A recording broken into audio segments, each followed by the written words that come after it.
So we've built it to make sure that we can move very efficiently and fast, with removing some of those huge roadblocks that people usually have in a traditional space. I don't think that there is a cap on social. I just think that there's maybe a misunderstanding of how to approach it. Your brand shouldn't have to wait to be able to be part of those conversations. And your brand shouldn't have to wait to create those conversations. I'm gonna give a little bit of context before we jump into this chat. So I recently had a conversation with a good friend and colleague of mine, Wallen, Augustin. This is the owner of Lantana, which is a production company that's completely reinventing how brands create content for social media.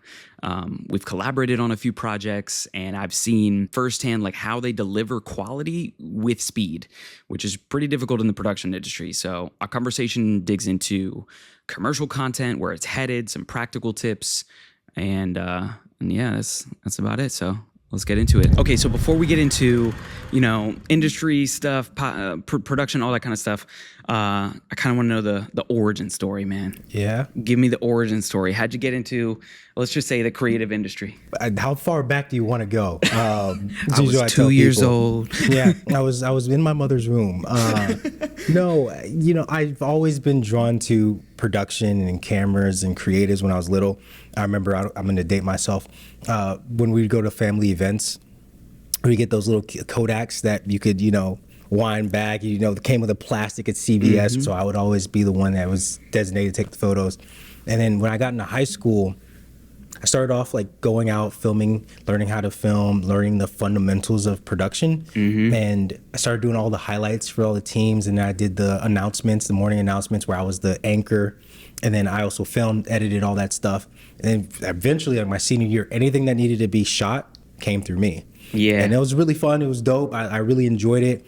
Fell in love with it, man. And started doing my internship. It was like our internship senior year. Football's over. Let me start figuring out like what I want to do. So I started working for news. Okay. And hated it. Absolutely hated it, man. Couldn't stand it. What about it? They wanted you to edit a certain way.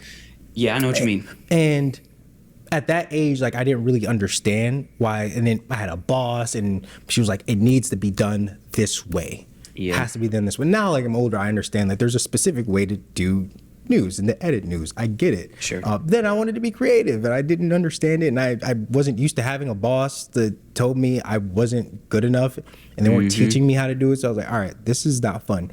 It didn't help that all the guys that I worked with there, like there were these two older men that worked there in their like 40s and 30s, and they're like, yo, if you want to get in this, you're gonna be poor for a very long time. Like, damn, man, I've already been poor my whole life. I don't want to do that. And then he's like, but I told him my major was in comms and I did PR. And he's like, man, PR is great, right? Yeah. He's like, I have a friend that's in PR. She makes a ton of money. Okay. That's kind of cool. So my next internship was a marketing internship. Fell in love with it. Loved everything about marketing.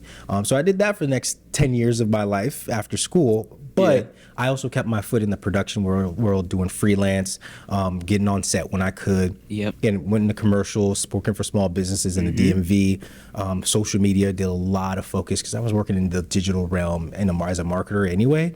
I was like, this is the future. I remember doing my capstone in college on video and how video was about to be the new thing. I was like, yo, like the next biggest YouTube search engine in the world is YouTube. Yeah. Now it's like the #1 search engine. Yeah. Right? So even back then, again, I won't date myself, but back then I knew video was going where it was going, and I think we're just at the spear of it now.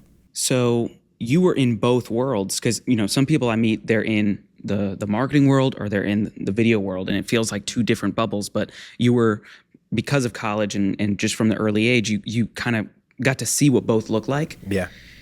So let's go to Lantana. Yeah. Like, before we get into like the positioning and how unique it is, just starting a production company. Did you always know you wanted to start a production company? Like, where'd that come from? I didn't know that was my thing. I remember I used to like stay because I knew that I wanted to start a business. Yeah. That I knew. And as I was working through it, I was like, yo, I can't figure out what I want to do. And then it hit me. I'm like, yo, like I've been doing this for 10 years. Like I could do the video production. Like I can do that. So I think that's where I mean, again, I didn't know that's exactly what I wanted to do, but as as you work through life, the thing that you're supposed to do hits you when it's supposed to, and I think it hit me at the perfect time. Like, this is the thing, you're already really good at it, and you already have a component of the marketing aspect. So when you're having conversations with clients, you can speak both languages. You get it, right? And I think that's when I was like, all right, dummy, you've been waiting 6-7 years to do this. Like, let's go. Let's go. So the positioning for Lantana, I love it, because as someone in the video world, like, I see a lot of production companies and it's very similar messaging. Nothing against them, but it's like disruptive marketing. It's, we make high quality cinematic content. It's all the same words that are used, right? But what stuck out to me was I saw front page, a social first production company. Where'd that come from, man? What's the inspiration? Yeah, man, I've been in the world for a while. I've been in the social realm and in that industry over a decade. And that's what Lantana was born off of, is the waking up every day and being a marketer. You have some great ideas. You have concepts. A client wants something. Man, I got a perfect idea for you. I've looked at your audience. I've done the research. I know your demographics. I know your ethos. I know your brand statement, your mission statement. I know everything that's going to hit.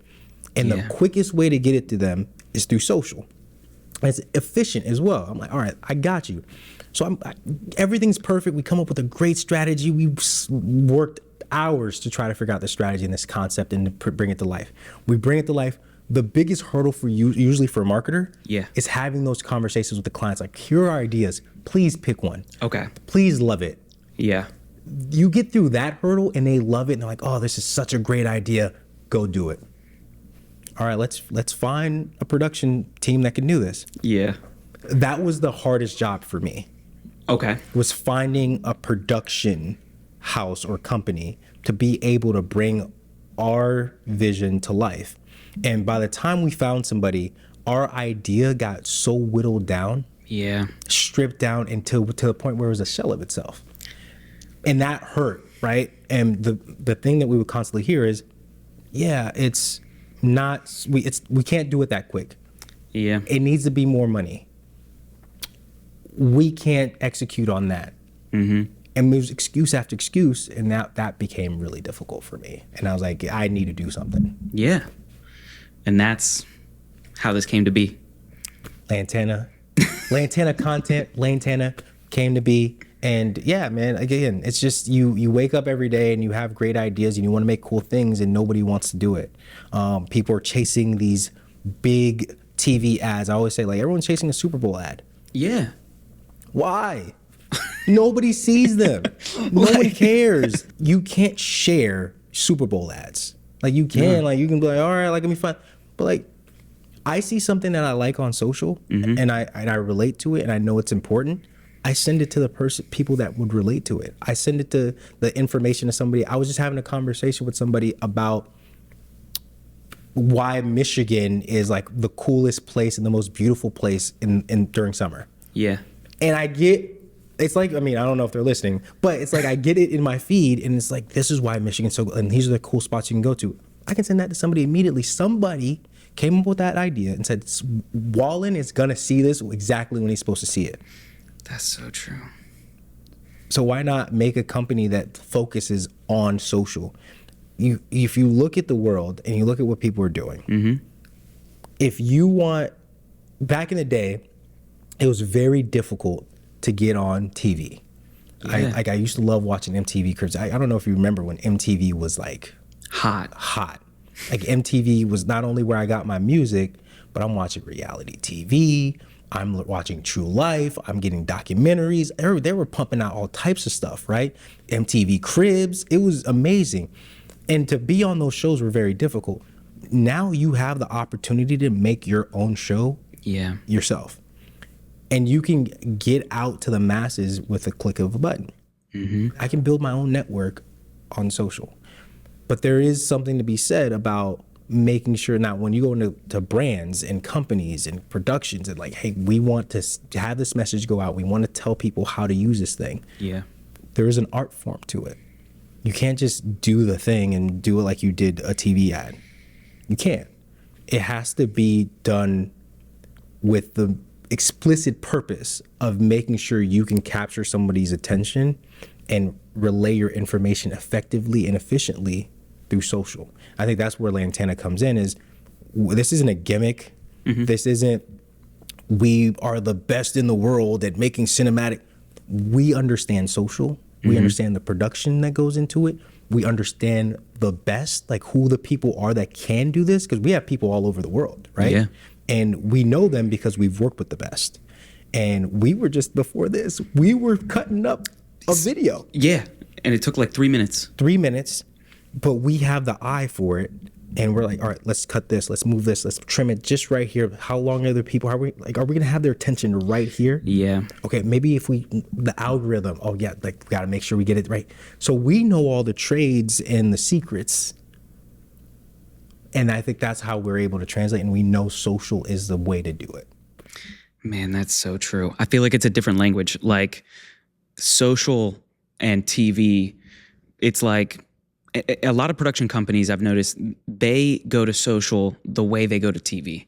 It's like walking into a dive bar with a 3-piece suit on. It's like, dude, you don't belong here, man. Like, loosen up. Yeah. And from the projects we've worked on, I've learned so much from you guys, honestly, because I can see your notes aren't just rooted in the creative. It's like you knew something that I didn't know. And it was something like, hey, trim this like a hair. Trim that there, like, bring that to 2 seconds instead of 5. Have the setup here instead of there. And I'm like, man, this is a whole language I'm learning. Like, This is insane. And then when those projects came out, the numbers go up and people are watching, liking, commenting, sharing. And I'm like, this is crazy. This is working. Yeah. Social media is at its infancy. We're just getting started. Yeah. And it's taking people a long time to figure it out. And I think some people want to do it. Like, man, I hear about social media. I want to be a part of it. I think it's going to be great. It's going to do the numbers. And they get on and it doesn't do the numbers because you have to really immerse yourself in it. But there is something about being first, even though we're not first, right? But then also understanding something in a way that people don't understand it. Yeah. But yeah, I mean, I know that you've done a ton of different projects. Documentaries, commercials, you've DP'd for the best of the best, everything, right? You've done all those things and you can tell a story and you can make it look beautiful. But the next step is like, hey, how can I take those skills, because you already have those skills, and apply it to social? Yeah. Because I can do that really quickly, but how can I tell these stories in bite size, right? And there's some people that get upset, like, we need to go back to the roots of cinema and storytelling. I feel like every generation has those. Everyone has those, which is fine. There is a spot for it. But like, I can shoot a documentary and have a documentary on social. You can? Absolutely. Oh. See, people don't. So there's not enough time to get into this. Listen, hold on. Let's have a quick conversation Let's go. about this, right? Let's go. We grew up in an era. Again, I keep projecting here. We did. Yeah. Okay. Perfect. The same neighborhood, street, exactly, all that. Yeah, all that, man. But Casey Neistat was the man, and I was like, yo, like vlogging is making a comeback in itself. But vlogging was, when it first happened, nobody really knew what was happening. Yeah. And then it started picking up, and then everybody started doing it and showing their lives. And like, again, this was like post Jenny Marbles and all those people, right? Right. But like, vlogging didn't seem real. You're like, wait, like you're just documenting your regular life every day? This is kind of cool though. This is engaging. Oh, like you're on your skateboard, you're moving somewhere else, and it really told a story. It could be argued that Casey Neistat was a documentarian. Yes. I mean, he's making many documentaries. I mean, not many documentaries. He's making documentaries. If you take every day, if you take his 10-minute videos and you add that up and you take 5 of them, that's a documentary right there. That's true. Right? So then take it a little bit further. Then social, like Instagram Reels become big, TikTok's big. And now you're getting mini vlogs. Yeah. Goes back, get ready with me. And it's 30 seconds of you just putting on an outfit. That's kind of cool. Mini vlogs, let me show you my morning routine. Let me show you my day. Let me show you my transit. Let me show you my day at work. Let me show you how I get back. Let me tell you how to feed my dog. It's a mini vlog, 60 seconds, 90 seconds. Now, if I'm working with a brand and they want to tell a story, like we can make this a series. Yeah. You want to follow Jane Doe through the mountains of Yosemite and make a story around that? Like, okay, we'll shoot this kind of how we would shoot a documentary. We'll follow them around, but then we're going to cut these small bites and somebody can follow within Instagram and TikTok. Oh shoot, that doctor, hey, I just got a mini vlog, like see what's happening. And then you can repurpose it and say, hey, like if y'all like that so much, go check it out on YouTube. Go see the longer version. And now they're experimenting with making these TikToks and these Instagram reels longer.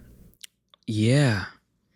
So there can be documentaries on social and people do them every day. That's so true. It all adds up to understanding that person's story or whatever they're trying to share. These bite-sized pieces are a film. I was obsessed with Casey Neistat. Like that's what got me into this. And I always noticed that he said he's a filmmaker. And, you know, some people disagreed with that, but I mean, that's how I viewed filmmaking. I'm like, well, it's making a picture and telling a story. So the format or the medium that's his choice. YouTube is his choice of how he presents that. That makes total sense. Yeah. It's like we're going through from YouTube to social and it's the same things. It's just bite-sized. Exactly. Right? Because you just said it perfectly. Telling a story through a visual medium. That's it. Yeah. I'm telling a story. You just don't like the way the amount of time I'm using. Yeah. I still have to be able to tell a story. That's heard. Seen. Yeah. I still have to tell that story. There's still arcs that I have to go through. You think I can't go through a hero's journey in 60 seconds? We have. we have, but then think about like as people. We go through small little hero's journeys every day. I can make a hero's journey of me just trying to fix my bed in the morning or make up my bed. That's true. It just makes sense. And I'm sorry that people don't think that people are filmmakers that get on there and make content. Yeah, man. We need more. Or we could just keep it to ourselves. Either way. Either way. It's a copycat world too. So if we do it enough. That's true. So another big thing that I noticed is at the speed of social. What do you mean by that? Man, social goes fast, man. Again, like we have these ideas, and you know, you can't cure. Sometimes you can. You can't curate what trends on social. Some brands can with stunts and stuff like that, but you can't usually do it sometimes. And most of the time it's not in your control. The people decide it, which is why social's so great. The people decide. So the speed of social is basically, again, it was born on the issues that I had with, hey, we have this idea. Yeah. Something just happened. We want to take advantage of it. Well, we got to bring a producer in. We got to find your DP. Let's see the logistics. We got to get the permits. We got to figure out what the days are going to look like. We got to location scout. I don't got time for that. Nah. Your brand don't got time for that. So the speed of social is really, like, literally, if you have something trending on Monday, we can get it out for you as quickly as you, like today, tomorrow, as quickly as you need, reasonably. We can get it done, right? Yes. But we've done it. Yeah. Super Bowl. That was crazy. Like I didn't know if we could do it, and we did it. We could do it that fast. It's a model that we've created at Lantana that works because we know it can, right? The Super Bowl comes out. We're going to pick the worst ad. We found, I shouldn't say the worst ad. We're going to find the most controversial ad. Yeah. We go out, we find the controversial ad. Monday, we decide which one is the most controversial. Because social's already telling us which one it is. Yep. Monday, we decide that's what we're going to film. We film on Tuesday. And lo and behold, Wednesday, it's up. So is it really even 3 days? because it started trending on Monday. Right. So it took us a day, and we posted it, like we got approval from the client on Wednesday, and it was posted, right? So typically what we run into is that the client can't move fast enough for us. Okay. They can't approve quick enough. But the speed of social, like you get back to what you're saying, is it's really just creating smaller, more nimbler teams that with people that are the best at what they do. And again, we know them because we've worked with them. And they can go out with the autonomy and the power to feel like they can make decisions on the fly. Yeah. And I think that's where people get it wrong at, is they feel like they can't trust people to create the content, right? I know you pretty well. If I give you a brief, I know that I can have you go out there and film that brief. And then with that brief, I'll give you the guidance and the rails that you need, the guardrails you need to stay in for the brand. But I know you can get out there and knock that thing out, right? So I think that's the speed of social, is making sure that, we know it's fast, things happen quickly, and your brand shouldn't have to wait to be able to be part of those conversations. And your brand shouldn't have to wait to create those conversations. Yeah. If that idea happens today, let's get it rolling. Get on it. The production process. Let's just break it down to two simple things. There's the traditional production process and this new world, the Wild West. What is different in your approach, so that, and you already went into it a little bit, but like, what's different about Lantana's approach in the production process to the, I'm just going to say it, like the old way? Yeah. So I'm going to go ahead and like start making these responses snappy. We're going to move at the speed of social as I answer Let's these, go right? bullet round. So traditional productions typically take a long time with making sure that everything is perfect. There's redundancies. There's, a lot of time, the processes of like the checks and balances of like those productions take a long time. Permits, get out of here, man. Like, again, they're important for some projects. Sure. But not all of them, right?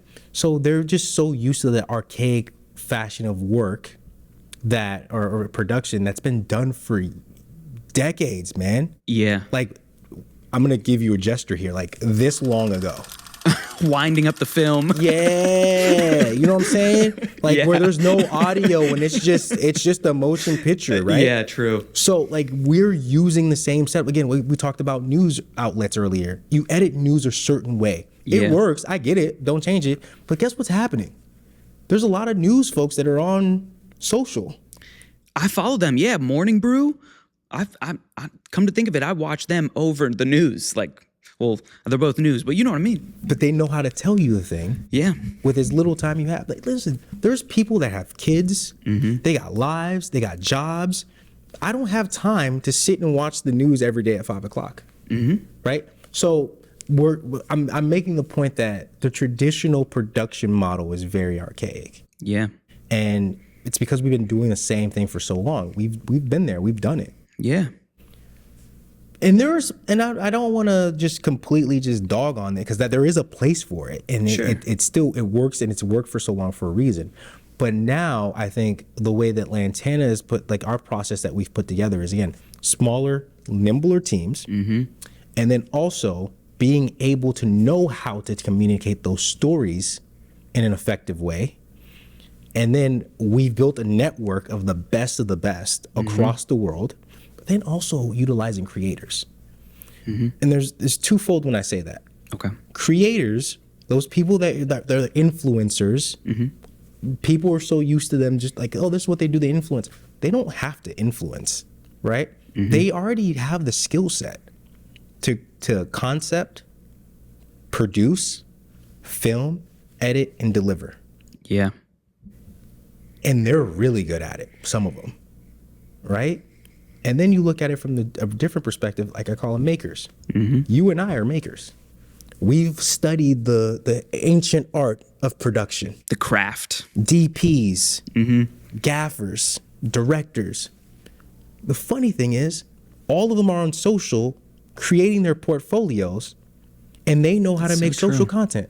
So that's that. We look at the process is a little bit different, We use AI to make things move a little bit more efficiently as well. Our pre-production is smooth and effortless, and we work with clients to let them know this is how the process works. We can teach you, we can help you get there, but this is how we know it works. So we've built it to make sure that we can move very efficiently and fast, when removing some of those huge roadblocks that people usually have in a traditional space. Absolutely. It's all these like checks and balances and looking over things over and over again. And like working with you guys, the process is super collaborative. And I've noticed it's easy to throw out ideas and it's just a fluid system. By the end of a project, I'm like, I don't know what the credits are. We all like did something for this and we all did multiple things, you know? Yeah. So when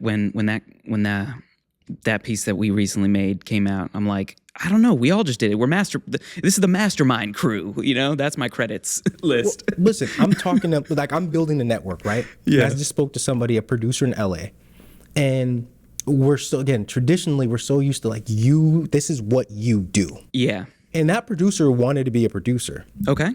But she added something in there as I was talking to her. She's like, hey, the earlier you can get me involved, the better. I'm like, what do you mean by that? Because talk to me. I want to hear you say it. Yeah. And she's like, well, like if you can bring me in earlier, I'm able to hear the concepts, hear what the client wants, and I can help shape the creative as well. And not in a way that you would think traditionally of them like coming in and saying like we should do this. She's like, no, I know what it takes to make the thing. Yeah. So in my mind, I'm like, why would you not bring them in early? True. For them to say, all right, if you want this, we're going to make it happen. This is just how it's going to look. Right. And it's going to we're not going to destroy your thing. I'm going to tell you how to get it done realistically. And I'm going to tell you how you can elevate it. And then you as the director can be like, oh yeah, that's a good idea, but how about this? Right. Right. And then the client would be like, well, I like that. I didn't even think about that. And we're having this full on collaboration and we're agreeing in a 30-minute call. And we'll leave that 30-minute call with so much clarity. And the producer was part of it. So as they're talking to you, they already know who they're gonna pull to come do this. The wheels are turning already. Your wheels are turning as the director. Yeah. So those things are important, right? And I think when we talk about being collaborative, that's what we mean, right? And once it's done, and people get confused, like, oh my God, all those people in a room. No, we all want to do the same thing, and we're not gonna step over each other. We're gonna figure it out. And I think that's what's important with it, is that we can be collaborative, respectful, and then also we have the same goal in mind. We're good people that just want to make good stuff. Agreed. I hope in the next year that we bring a death to the cut down, as I call it. And it's like, you know what I mean? It's like you're on this project. Yep. And as the DP, I'm asking questions as like, do we need to frame it for social as well? And sometimes I get the response, don't worry about it. We'll figure it out later. We'll throw it together. You know what I mean? And so we're making something that's meant to be on, let's just say, local broadcast. And they're just going to cut down what they already have without a plan and put it on social and be like, yeah, there's our social media thing. And I'm like, I think that, yeah, I agree with you. There should be an approach. There should be a strategy, and time spent, because it's a whole different language. All these creative directors and these CMOs, they just want to have the big shiny thing, and they're like, this works. It usually works. It's fine. Again, we talk about the traditional production side of it, right? Yeah. And we've talked about the models, and we can spend hours talking about the ways that these systems work. Oh, yeah. But with the traditional production side of stuff, right, they build a machine that starts with the big thing first, and then you talked about the cut down, it trickles down. Yeah. All right, let's just cut it in social as an afterthought. And those things can be clunky and time consuming and expensive. We've taken the approach, and it's like common sense. You just kind of flip the thing. Let's start on the social realm, right? That level first, and then we can build to these larger production as you need. Build a solid foundation, so then we can continue to build those more complex things, and we can take the same fundamental structures and level it up and scale it to whatever you need. And you know what's crazy? Most people view it like that. Most people there's the film, there's all this, and then there's social down here. Yet attention and where people are is right here. Like it's social is actually this. Yeah. And the film, I mean, the film probably has less audience than the whole world getting on social media on their phones looking at it. You know what I mean? Come on, man. I gotta go pay now. I mean, now I gotta pay like $18 to go watch a movie. Yeah. Right? $20-something to go watch a movie. That's before the surcharge, man. That's before the surcharge. I gotta get in my car, put the gas in my car. Maybe you're charging it. That's fine. It's one of them reclining seats. I'll order a beer too. There's like popcorn, like $50. And again, I get it. I get why it's these people at the Oscars that just happened recently. You know, like, film, you gotta go to the movie theater. I need to get paid. Right? Like, that's fine, right? Yeah. But I don't care. And we talked about Casey Neistat. He doesn't care about the Oscars and being the director of the year. He doesn't care about that stuff. I want people to see me, and he's adored for it. I want, like, it's free to get on your phone. I want to be where everyone's watching. You should start where everyone's watching. That's why the Super Bowl's so big. I know people are watching. Right. I know people are watching on social media. Why would that not be the base and the core of any business? I want to be able to understand what resonates with me. Yeah. What resonates with you. The data doesn't lie. So I want to be there where all the eyeballs are at. That's true. Do you feel like social is capped? Because there's a lot of people that, like, the creators are like, I would love to tell my story on social. It's too hard, or I can't tell the full story the way I want to tell it. I'm going to be real with you. I thought it was until I worked with you guys. Yeah. So I was just doing the same thing that any other cinematographer was doing, is you taking stills from the prettiest part of the project you're working on and share that. And then you wait. And I'm like, everyone, come to me, you know? I made that image and no one cares. You know what I mean? So working with you guys, I've learned that I don't even know what to call it. There's this language. And after, practicing that language, I'm seeing like, oh, more people are noticing this. Oh, more people are engaging. They want to see my content. And so I don't think that there is a cap on social. I just think that there's maybe a misunderstanding of how to approach it, like that suit and tie reference earlier. Just change your outfit, like loosen up. Go about it like this. Exactly. And you are going to have far better outcomes doing that than doing the one thing to just check it off the box. Please, if you're a CMO, a brand manager, anybody, please don't do the easy thing and take the budget, put it at the thing that everybody else does and go, well, I checked that box. Please put some effort. I'm not talking down on y'all, but please, there's other ways to utilize that budget. Okay, I'm done. I'm sorry. When we were looking forward to shows growing up, we waited, and it was such excitement. You know what I mean? Every week at Friday at X time, right? But it had us coming back. Yeah. And you don't do that with one-off videos, but you have that. I don't know what the word is, that in your audience. Right? Anticipation. Yeah, you're anticipating something. I remember when Netflix first came out, not Netflix, when Netflix really got deep into streaming and they started producing their own like original series and movies. Yeah. Especially the series, they would drop the whole 15 episodes, 12 episodes at midnight Pacific time. And you would be able to watch it the next morning or that night, right? And I would binge it and it would just be over. And it's funny because I have a hard time watching shows now because they've changed it. Yeah. They do it like we used to do the shows when we were younger, right? And they did that mostly because of social. It creates conversation. Right? Oh, yeah. So like, okay, we're watching White Lotus right now. Same. Right? So, episode just dropped yesterday. And you get to the two, like I watched the 2 episodes. And right before you watch the show, you do the intro, the flashbacks, and it says, make sure you go watch the podcast. So like now, The Bachelor, the like Survivor Series, like all these different things. They have all these podcasts to say, as these episodes come out, don't just have the conversation on social. Yeah. Come here and hear what we're thinking about it to help push the narrative that we want you to keep going on social. It's one thing, again, the Paradise is out right now on Hulu. Love Sterling K. Brown. I can't get away from it. I'm waiting to binge it. Yeah. But people are like, episode 7, crazy. Yo, the comedian comes out, man, whose fault was it? Spoiler alert. Yo, and there's like this anticipation on social. I'm like, oh, I don't want to watch it. Man, I gave in yesterday. Oh, yeah. I started watching it because social is changing the way that we even do the traditional thing already. That's true. You're telling me you can pull out a podcast and you're getting more eyes and more, like I'm driving now, like look how they're following you. Yeah. I'm driving in my car now, or I'm walking around the house.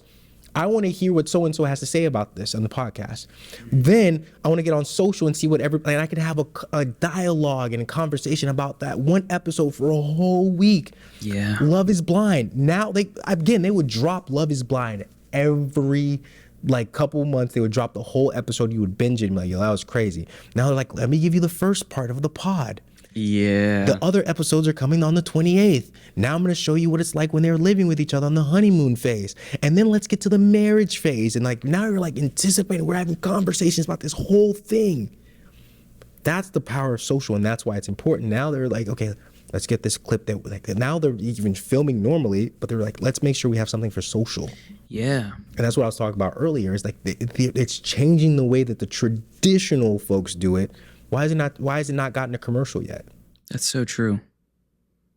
That's so true. It's hype, man. The game is changing in a way, and I'm proud that we are the front runners, and we are the ones pioneering it, and we've come up with a process that's unique to us, and we are actually living it and doing it. I wouldn't say like I don't know if it's a true statement to say that we're first in the market, but we're definitely the first in the market that do it in the level and the consistency that we do it. And I think that's what's going to set us apart, to be able to take on these different projects and these different clients and be able to really push real performance and return for people, because that's what's important, right? Absolutely. And for us, we want to be good at everything we do, but we also want the stories to be authentic and to be what we believe that it can be. So I think, sky's the limit, and I'm really proud that we're building this thing brick by brick. We have people like you that we work with, and you're part of the Lantana family, and I'm appreciative to have you. And we're gonna keep doing it together, right? And I talk to you often, and we figure out things, we mind meld, and like, oh, like this is another way we can do this. And I think that's what we're building, is a community of talented creatives, talented marketers, talented people that want to have the very best be shown, and have people see it and like it, and we'll keep iterating off of it. 100%. Dude, thanks so much for sitting down and talking with me, man. Oh, man. That was awesome. It was fun. It was fun. Hey, so if you made it this far, and you're not my mom, like, what'd you think? That was the first episode. So, like, what do we do? Like, how'd we do? Let me know. Yeah. Cool. Please like it.